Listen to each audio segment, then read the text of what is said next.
All right, I'm a little bit less organized this morning than I normally would be. But last week,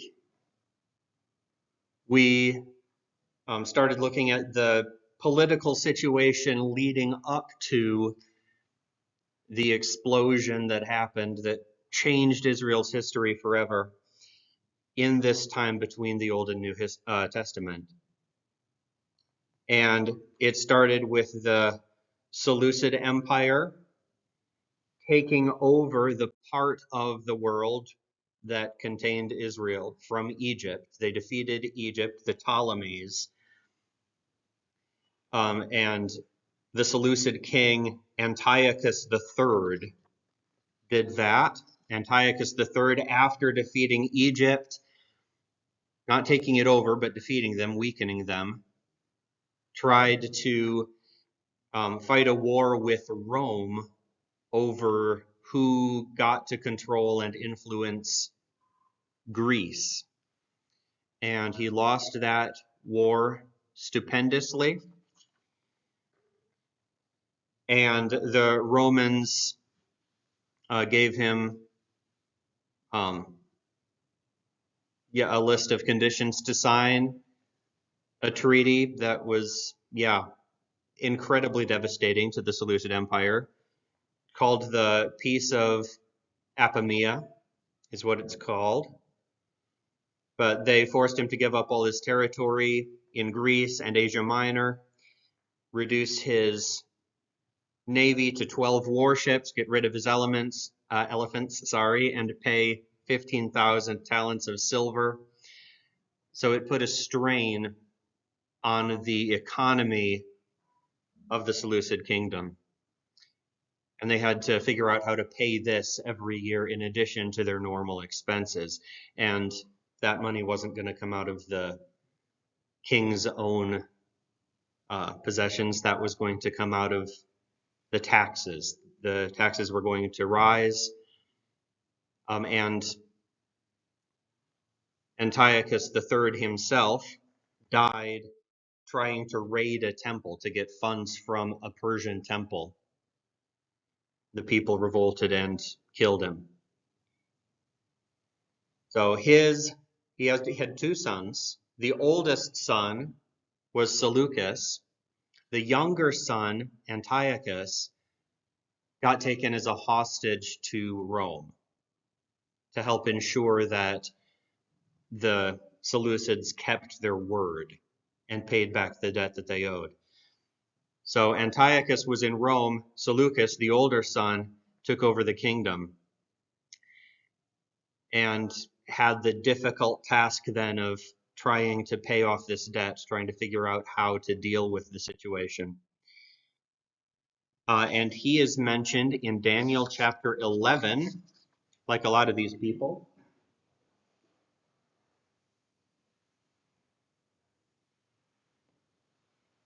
Daniel 11, verse 20. And someone can read that if they have it.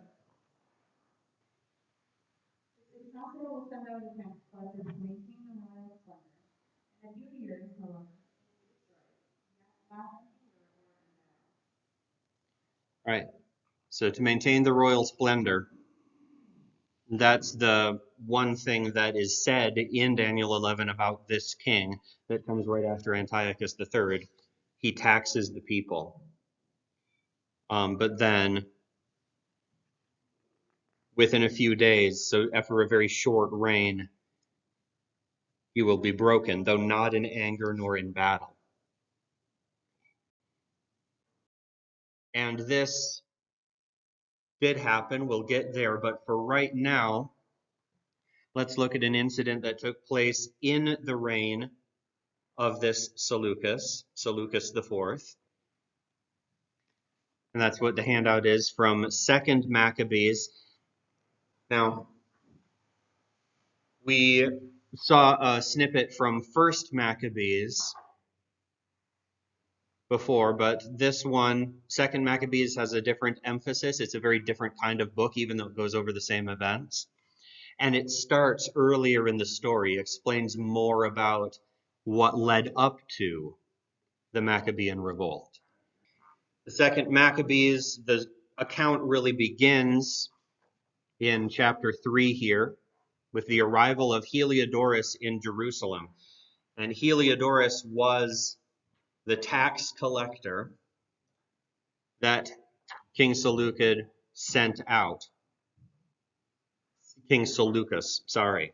So, while the holy city was inhabited in unbroken peace, and the laws were very well observed because of the piety of the high priest Onias and his hatred of wickedness, it came about that the kings themselves honored the place and glorified the temple with the finest presents. So the high priest at this time was a man named Onias, and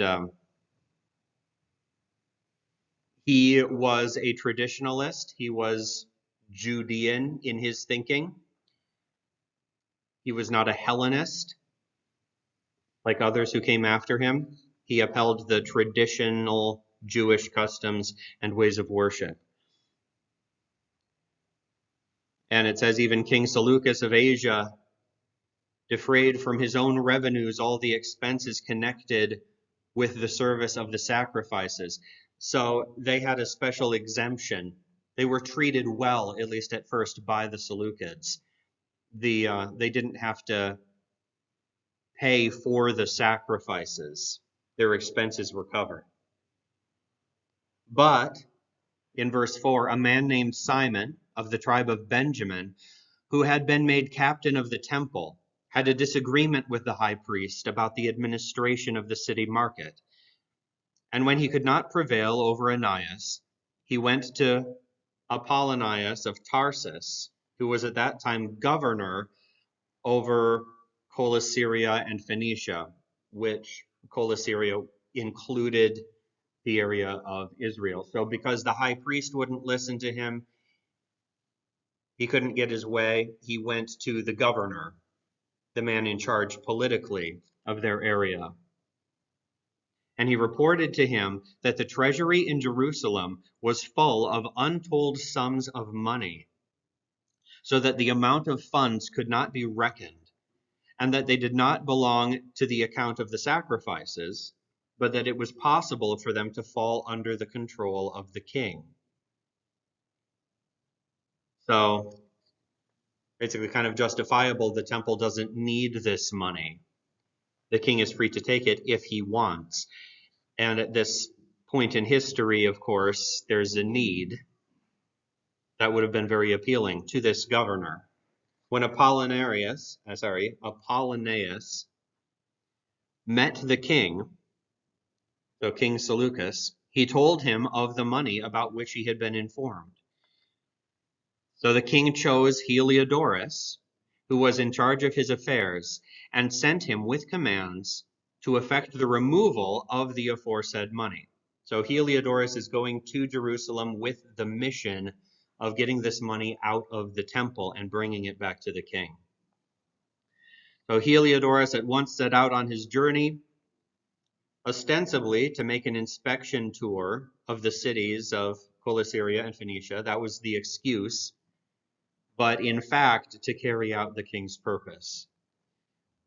When he had arrived in Jerusalem and had been kindly welcomed by the high priest of the city, he told about the disclosure that had been made and stated why he had come, and he inquired whether this really was the situation. And the high priest said, no, it's not nearly as great as that. It was just 400 talents of silver, 200 of gold, which was still a lot of money, but not even 1,000 of the 15,000 that they owed. So it would help, but it wasn't nearly what it was made out to be by Simon.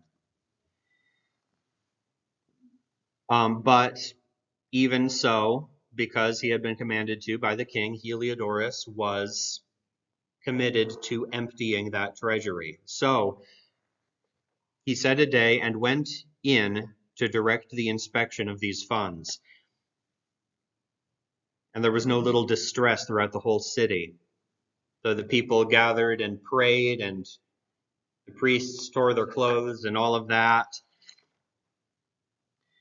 And yeah, the whole city cried out to God for justice, basically, in verse 22 down at the next on the next side of the paper. While they were calling upon the Almighty Lord that he would keep what had been entrusted safe and secure for those who had entrusted it, Heliodorus, the tax collector, went on with what had been decided. But when he arrived at the treasury with his bodyguard, then and there the sovereign of spirits and of all authority caused so great a manifestation that all who had been so bold as to accompany him were astounded by the power of God and became faint with terror. For there appeared to them a magnificently caparisoned horse, that's scale armor, with a rider of frightening appearance, and it rushed furiously at Heliodorus and struck him with its front hoofs. Its rider was seen to have armor and weapons of gold. Two young men appeared to him, remarkably strong, gloriously beautiful, and splendidly dressed, who stood on each side of him and scourged him continually, inflicting many blows on him. But when he suddenly fell to the ground and deep darkness came over him, his men took him up, put him on a stretcher, and carried him away.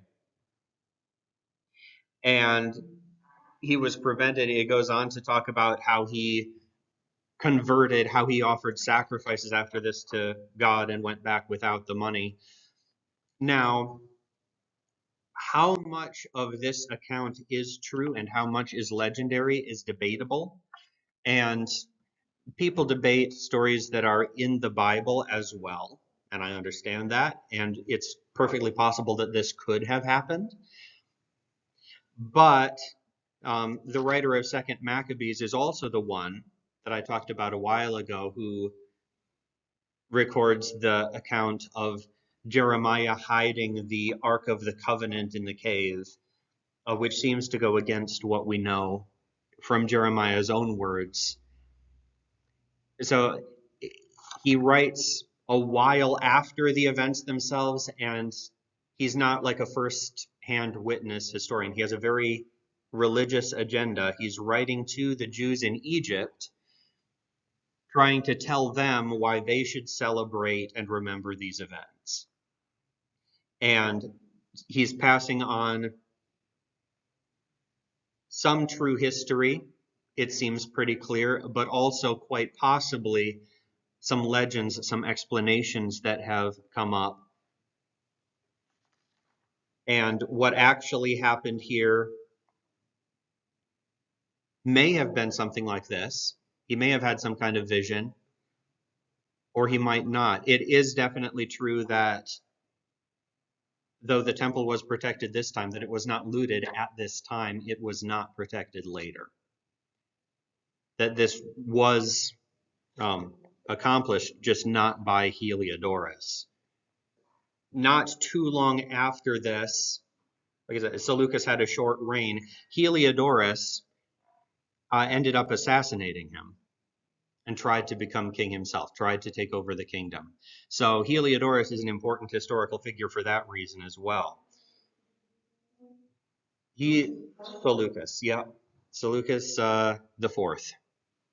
So Antiochus's brother, his older brother, got assassinated by Heliodorus when Antiochus was on his way back to the kingdom. There had been a transfer of hostages arranged already by Seleucus. Antiochus was coming back, and who was it? Right, somebody else, another important person, had been sent in his place. Okay, so Antiochus was on his way in Athens, actually, when he received the word that his brother was dead and Heliodorus had taken over. So he goes back and sets things right, takes over the kingdom, sets himself up as regent for the younger for the son of Seleucus. The son of Seleucus, his older brother, was in line to be king next. Antiochus, though, the uncle, came in, and really, it wasn't too long before he started calling himself king. He took over the kingdom and set himself up in his brother's place. So, and this is the guy that history remembers, that the book of Daniel looks forward to as one of the worst enemies that Israel ever had. He's right up there with Hitler, if not worse, actually, in his hostility toward Judaism. So, yes, yep, this is the guy. So Antiochus Epiphanes.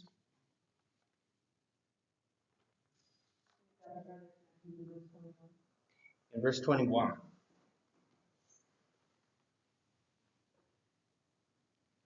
Yes. And for many, many verses afterward, it talks about him for a long time. He is the despised person who will stand, to whom the splendor of the kingdom has not been given, but he will come in a time of ease and take hold of the kingdom by intrigue. So I have a little quote here from F.F. Bruce, who wrote a history of this time period. And he says, many tales were told about Antiochus's friendly and democratic ways, his fondness for practical jokes, his proneness for roaming the streets of his capital by night in disguise, his unpredictable fits of generosity. But yeah, some of his subjects called him Epimanes, which means the madman. So probably a pun on the name that he gave himself, Epiphanes. Epiphanes means God manifest. He didn't directly identify himself with Zeus or anything like that, but that is the name that he called himself. Theos Epiphanes, God manifest. But he also says, Antiochus proved himself a good soldier and wise administrator. He saw the dangerous state to which his kingdom had been reduced by the peace of Apamea and planned to keep on good terms with Rome. At the same time, he sought ways to compensate for the financial losses suffered by the terms of that peace, in particular from Egypt and from the eastern territories of his kingdom. So the financial burden was still there. But Antiochus was not hostile to Rome. He was a great respecter of Rome. As someone who had spent a lot of time there, he had a huge respect and understanding of the power of Rome, and certainly didn't want to pick a fight with them.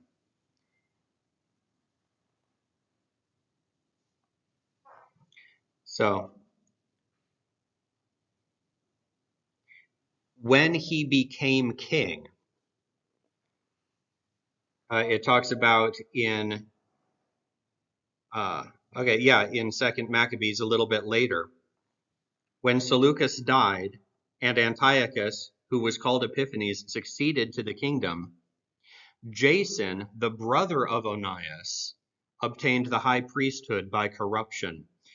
Okay, so remember, Onias was a Hebrew Jew, cared about the traditions, the old ways. Jason was very much not that way.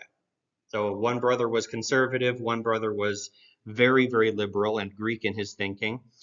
His name originally had been Jesus, Yeshua. He changed it to Jason, a more Greek name. And he approached Antiochus with an offer of 360 talents of silver, and from another source of revenue, 80 talents. And in addition to this, he promised to pay 150 talents more if permission were given to establish by his authority a gymnasium and a body of youth for it, and to enroll the people of Jerusalem as citizens of Antioch. So this is what Jason wanted. He wanted Jerusalem to become a Greek city. He wanted to build a gymnasium there, and he was given permission to do this. And the people of Jerusalem could enroll to become citizens of Antioch. It was kind of like Paul being a citizen of Rome in the New Testament times. Antioch was their capital. So being a citizen of Antioch gave you special privileges in the Seleucid kingdom. So Jason kicked his brother out by going back behind his back by offering this bribe to Antiochus. And we'll come back to those brothers later and how that all played out. But when Antiochus saw that his kingdom was established, this is from 1st Maccabees. There's a lot of overlap. We'll be bouncing back and forth between them for some things. When Antiochus saw that his kingdom was established, he determined to become king of the land of Egypt, that he might reign over both kingdoms. So he invaded Egypt with a strong force, with chariots and elephants and with a large fleet. He engaged King Ptolemy of Egypt in battle, and Ptolemy turned and fled before him, and many were wounded and fell.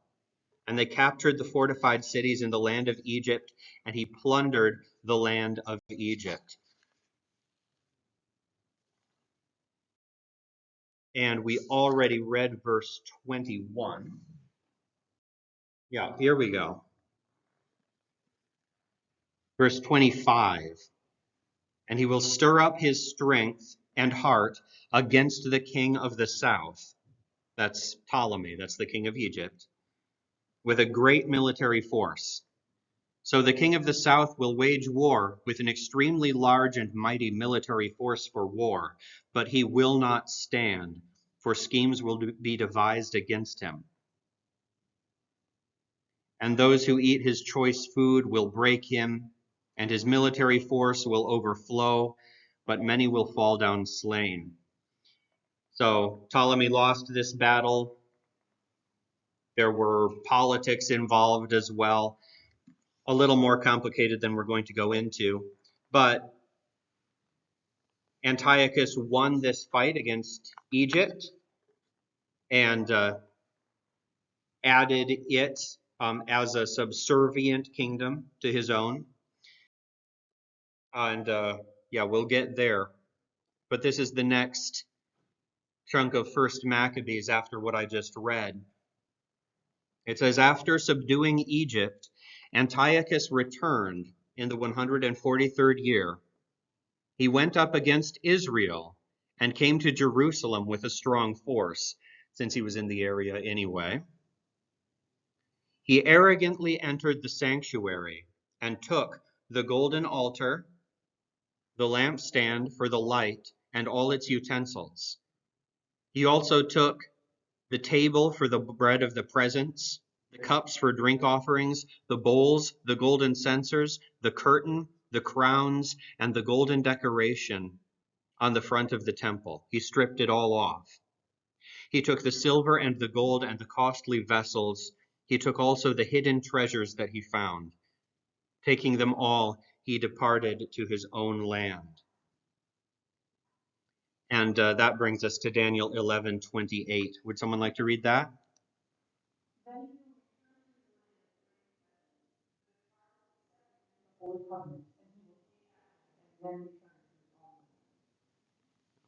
So his heart will be set against the Holy Covenant, against Jerusalem. He'll take action against it and then return. That's all he does at this time.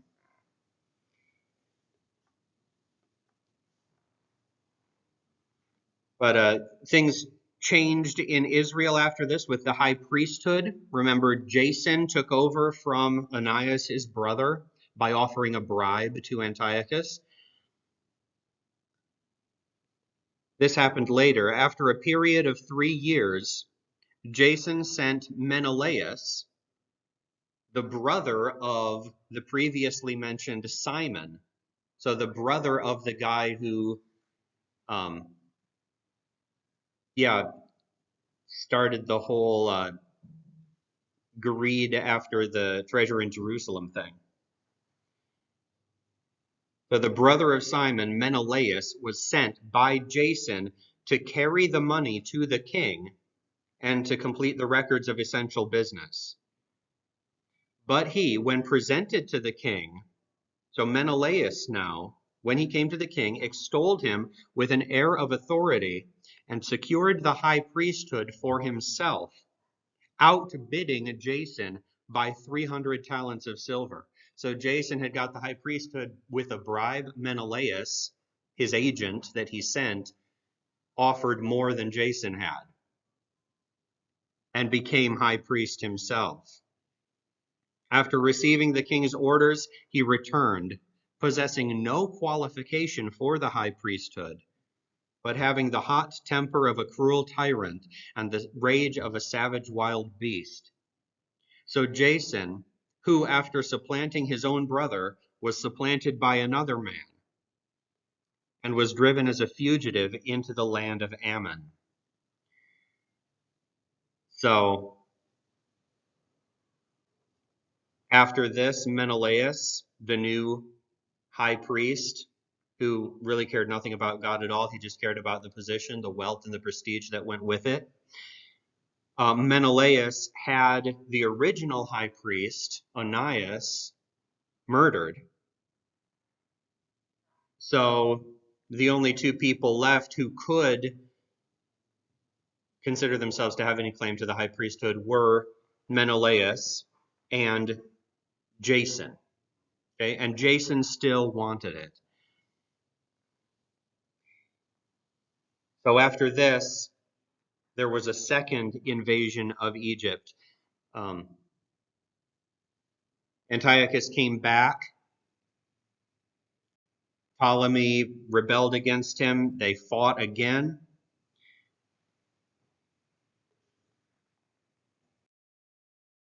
Here we go. Yeah, I don't know what my notes are.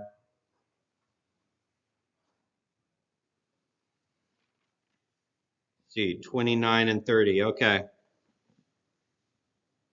Yeah, Daniel chapter 11, 29 and 30 talk about this. At the appointed time, he will return and come into the south. But this time, it will not happen the way it did before. Indeed, ships of Kittim will come against him. Therefore, he will be disheartened and will return and become indignant at the holy covenant and take action. So he will come back and show regard for those who forsake the holy covenant. And we'll get there in a bit. But Antiochus invaded the land of the south. He invaded Egypt again, but it didn't work out the way that it did last time because the king of Egypt, Ptolemy, sent a message begging for help to Rome, to the Roman Senate, and they sent one of their generals, a guy named Popilius. And as Antiochus was up near Alexandria waging his war, Popilius met him.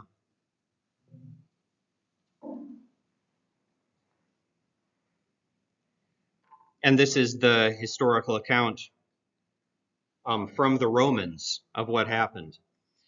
After receiving the submission of the inhabitants of Memphis and the rest of the Egyptian people, some submitting voluntarily, others under threats, Antiochus marched by easy stages toward Alexandria. So he started in the south, worked his way up, conquering Egypt as he went.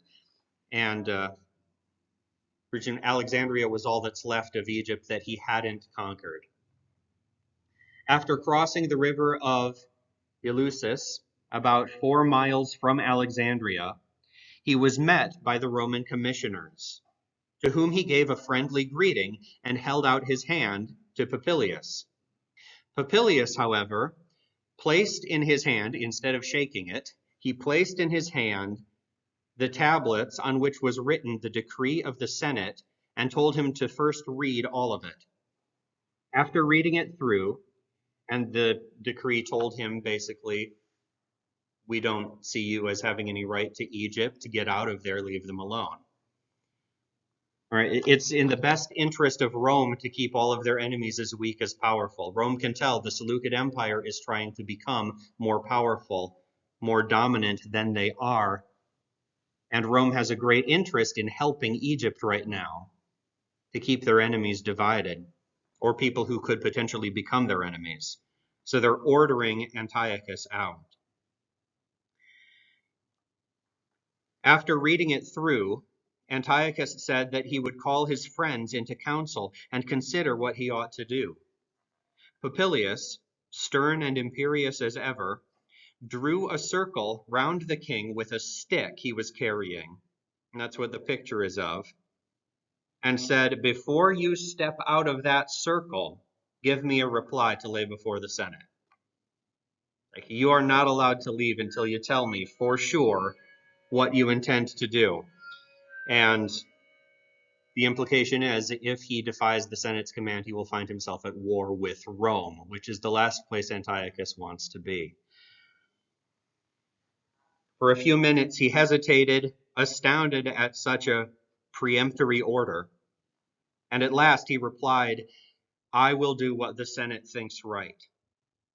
Not till then did Popilius extend his hand to the king as a friend and ally.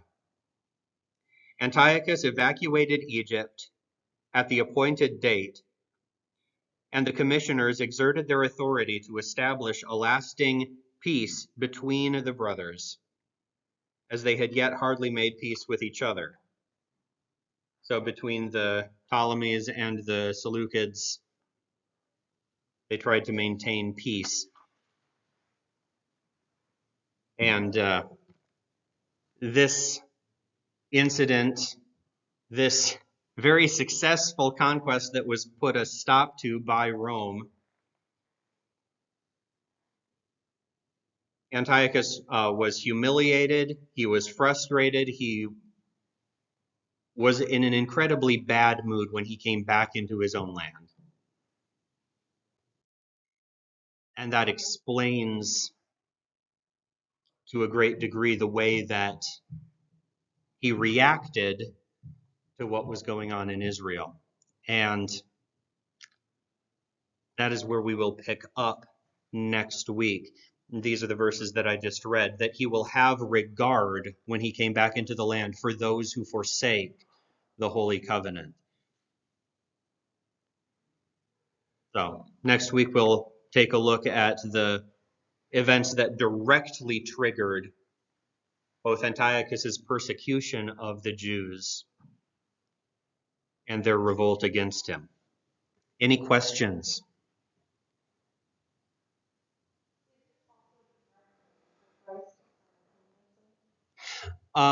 There are some points when it goes on to describe some of the stuff that Antiochus does. It goes a little bit beyond Antiochus himself, and Antiochus Epiphanes is very much a type of the Antichrist. He is somebody who did exactly on a smaller scale what the Antichrist will do. So it's possible, certainly under influence, very possible, yeah. He's somebody that Satan tried to use to destroy the people of God. There's absolutely no doubt of that. When Jesus told his disciples, when you see the abomination of desolation spoken of by the prophet Daniel, he talks about it as a future thing. There's a good chance they looked at each other and said, "What? I thought that happened already." Right? That's history for them, but it's future as well. All right, let's go ahead and close. Father, thank you for being in control, for showing just time and time again how even through the actions of wicked people, scheming people who care nothing about you, who care nothing except for themselves, you work to purify your people, to unfold your program, to move even those who persecute your people toward their own judgment. Thank you for the peace that we can have in you. And help us to recognize that the things happening in our own time are not new things, that our time is not isolated from the times we learned about long ago, that you're just as faithful to us now as you were back then. Help us to worship you sincerely, to pay attention to your word this morning, to honor you in everything that we do today and throughout this week. In Jesus' name, amen.